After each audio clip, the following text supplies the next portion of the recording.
You know, Little House on the Prairie was one of those shows that just captured hearts everywhere.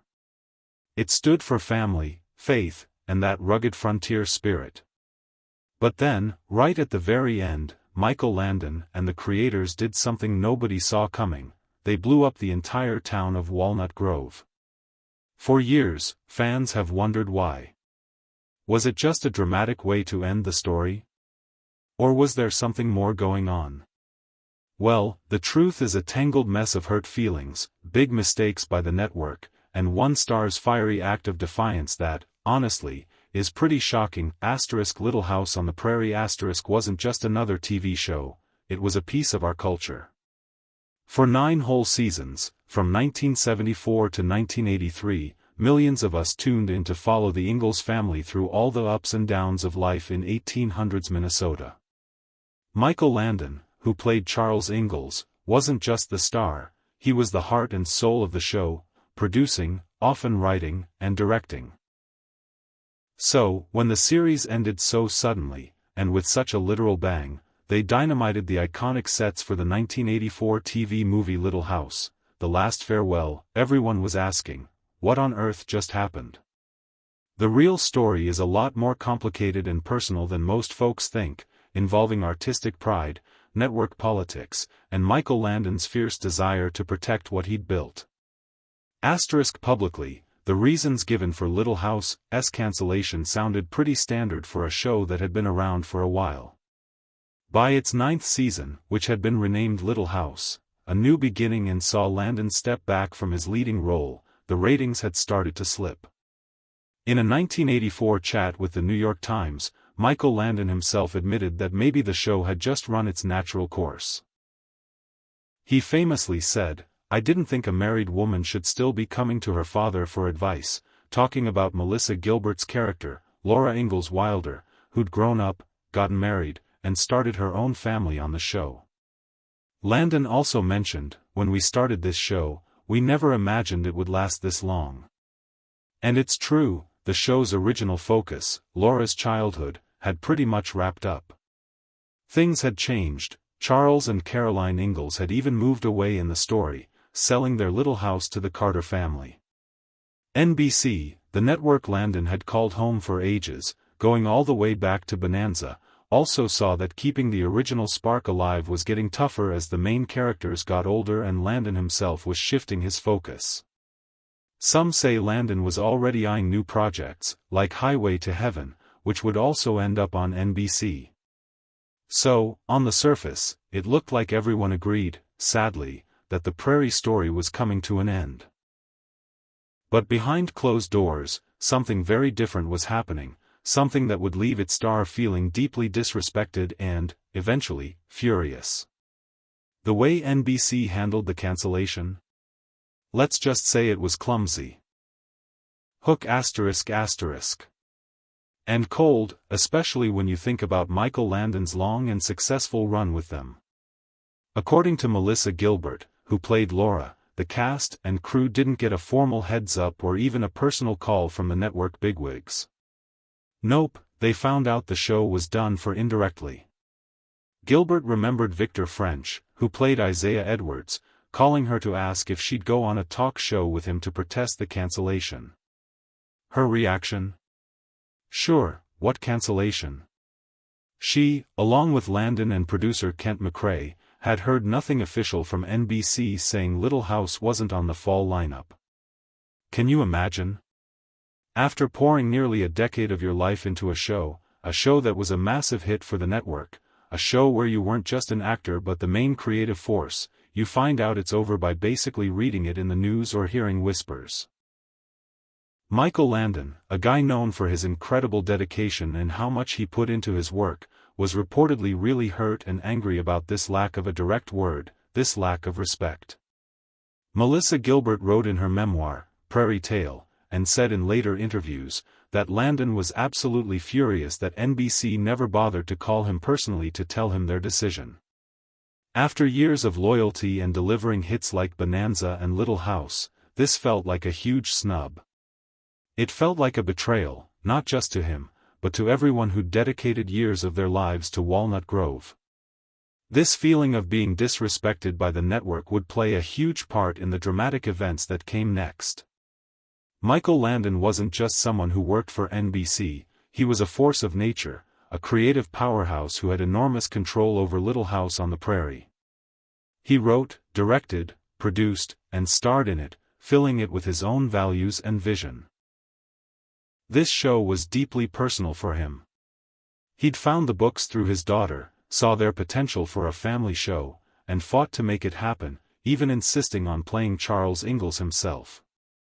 He shaped its emotional heart, often pulling from his own life. So, when the cancellation came, and in such an impersonal way, Landon's reaction wasn't just professional disappointment, it was personal, and deeply so. Melissa Gilbert has been pretty blunt about how angry Landon was. She explained that his rage over NBC not telling him directly about the cancellation was a huge reason for what he did next. This wasn't just about a show ending, it was about feeling like his contributions and the legacy he'd built were being dismissed. For a man who prized loyalty and respect, the network's actions felt like a massive insult. This simmering anger, this feeling of being slighted by a network he'd served so well for so long, started to cook up a plan for the show's final goodbye, a plan that would be both a release for him and incredibly controversial. He decided that if Little House was going to end, it would end on his terms. And in a way no one would ever forget. The choice to destroy the entire Walnut Grove set in the final TV movie, Little House, The Last Farewell, was, to put it mildly, a shocker. In the movie, the destruction was an act of defiance by the townspeople against a greedy land developer trying to snatch their land. They decided to blow up their own homes and businesses rather than let him have them. But in real life, the reasons for this explosive finale were twofold. One part was practical, and the other was deeply personal and symbolic, fueled by Michael Landon's anger. The practical reason, often mentioned by producer Kent McCrary and Landon himself, was that the land where Walnut Grove was built, Big Sky Ranch in Simi Valley, California, was leased. The deal with the landowners said that the production had to return the land to how it was before filming when they were done. So, demolishing the buildings was, basically, a way to clear the set as required. Landon reportedly threw out the idea, "What if we blow up the town," as a way to do this, and then wrote the script around it. However, the emotional and symbolic reasons are arguably even more powerful and really get to the shocking part of the story. Melissa Gilbert has consistently said that Landon's decision was heavily driven by his anger at NBC for how disrespectfully they handled the cancellation. She wrote in her memoir that blowing up the set was, in part, a F.U. to the network. But it wasn't just anger. Landon also reportedly didn't want anyone else using those sets. He felt the town of Walnut Grove was special to the cast and crew who had poured a decade of their lives into it. He didn't want to see Olson's Mercantile or the Schoolhouse pop up in some other, probably worse, production, or even, as Gilbert remembered Landon saying, see a porn out there shooting on their beloved sets. It was his way of protecting the show's legacy and making sure that Walnut Grove, as they knew it, would be gone once they were. The explosions were real, done with dynamite, and filmed in one single, coordinated take. It was a final, fiery statement. The days leading up to and including the filming of Walnut Grove's destruction were incredibly emotional for everyone. Melissa Gilbert described the whole thing, from reading the script to that final day, as the longest funeral I'd ever attended. These weren't just wooden structures, they were places where the cast, many of whom were just kids when the show started, had literally grown up. They were packed with a decade of memories, both on screen and off. As the buildings were rigged with explosives, and then one by one detonated, real tears flowed. Gilbert recalled that the cast wasn't actually on set for the explosions for safety reasons, but they arrived to see the town already turned to rubble. She described that moment as gutting and painful. The devastation was massive. To see those familiar places, the school, the stores, the homes where so many important life moments had been filmed, just flattened, was heartbreaking for everyone. But even amidst all that destruction, Michael Landon made a very deliberate and symbolic choice to save two key structures, the church/schoolhouse and the original Little House itself. Gilbert explained that the church wasn't blown up because that's so symbolic of hatred, and that was a sacred building for the entire Walnut Grove community on the show and off the show. As for the actual Little House set, the Ingalls' original home, it was reportedly taken apart piece by piece by actor Stan Evar, who played John Carter in the final season, with Landon's blessing, and he kept it in storage for years. These acts of saving something precious amidst the chaos really showed how deeply Landon and the team felt about the core values and symbols of the show. The destruction was an ending, a defiant one for sure, but it was also a deeply sorrowful goodbye to a huge chapter in their lives.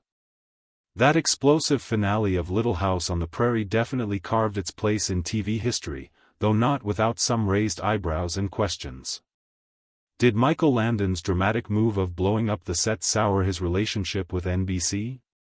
Apparently not, or at least not for good. Landon kept working with NBC, most famously on his next big hit, Highway to Heaven, which started in 1984, the same year The Last Farewell aired. This makes you think that while he was undoubtedly hurt and angry about how the Little House cancellation went down, their professional bond was strong enough to survive it. Landon himself, while pointing to the practical need to clear the land, also called the explosive ending a good, strong pioneer ending and a nice catharsis for the cast and crew. Over the years, the story has pretty much settled. Blowing up Walnut Grove was a complicated decision. It took care of a contractual obligation to return the land. It stopped the beloved sets from being used in other, maybe less fitting, productions, which protected the show's unique legacy. And yes, it was a powerful, defiant message from Michael Landon, a final way of showing control over the world he had so carefully built and a response to the disrespect he felt from the network. Fans were, without a doubt, shocked by the finale. Many were probably expecting a sweeter, more sentimental goodbye, not a literal detonation of their favorite TV town. Yet, in a way, the dramatic ending kind of mirrored the very themes the show often explored, being resilient when faced with loss, having the courage to make tough choices, and the lasting spirit of a community. It made sure that Little House on the Prairie wouldn't just quietly fade away, it would go out with a bang, leaving a mark on television history that no one would soon forget. So, what do you think about Michael Landon's decision to blow up Walnut Grove? Was it the right way to end it, a bold act of defiance, or something else entirely? We'd love to hear your thoughts in the comments below. And if you found this peek behind the scenes of Little House on the Prairie interesting, don't forget to hit that like button and subscribe for more stories about TV history and what really went on with your favorite shows. The end of Little House on the Prairie was anything but straightforward. It wasn't just about falling ratings or a show naturally reaching its end, though those things played a part. The truly shocking part is that Michael Landon's deep personal hurt and anger over how NBC disrespectfully handled the cancellation were huge drivers in the decision to literally wipe the iconic Walnut Grove set off the map. Yes, it was a practical solution to a land lease problem, but it was also a fiercely protective move to guard the show's legacy and, no doubt about it, a cathartic and defiant statement from a TV legend who felt he'd been wronged. The cast and crew cried as their fictional home turned to dust, a powerful sign of the deep emotional connections they'd all built over a decade of telling stories. While it was startling and definitely controversial, that fiery farewell made sure Little House on the Prairie finished not with a quiet sigh, but with an unforgettable, explosive bang that really echoed the pioneer spirit the show had always celebrated.